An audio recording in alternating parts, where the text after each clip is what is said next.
Hi friends, egg fried rice అయితే చేయబోతున్నాను. Onions, chillies అయితే తీసుకున్నాను. నేను నీటి పచ్చిమిరకాయలు తీసుకున్నానండి, లావుగా ఉంటాయి కదా, అవి మంట ఉండకుండా ఉంటాయని. కొంచెం సాల్ట్ వేసుకున్నాను ఎగ్స్కి పట్టడం కోసం. 2 ఎగ్స్ అయితే వేస్తున్నాను.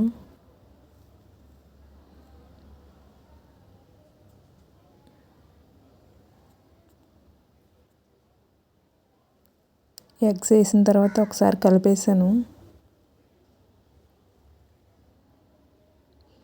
అవి కొంచెం ఫ్రై అయ్యాక, అందుకు చూడండి, అలా అయ్యాక రైస్ వేసుకున్నాను.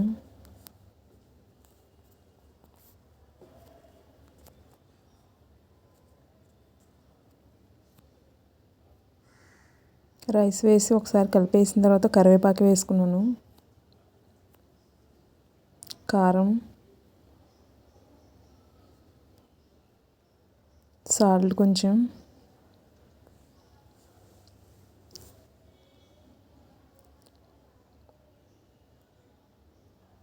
ధనియాల పొడి,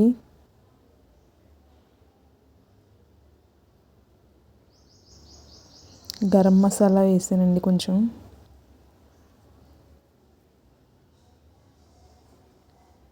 సోయా సాస్, అదిగో చూడండి, సోయా సాస్ వేస్తే చాలా టేస్టీగా అయితే ఉంటుంది ఫ్రైడ్ రైస్.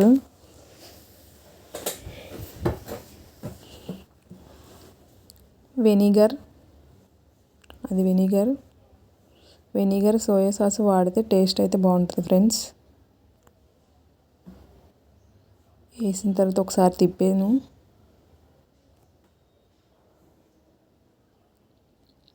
తిప్పిన తర్వాత కొత్తిమీర కొంచెం యాడ్ చేశాను.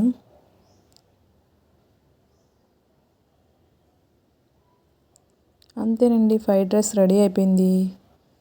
ఈ వీడియో మీకు నచ్చినట్లయితే నా ఛానల్ సబ్స్క్రైబ్ చేసుకోండి. అదిగోండి, మా ఫ్రైడ్ రైస్ అలా రెడీ అయిపోయింది.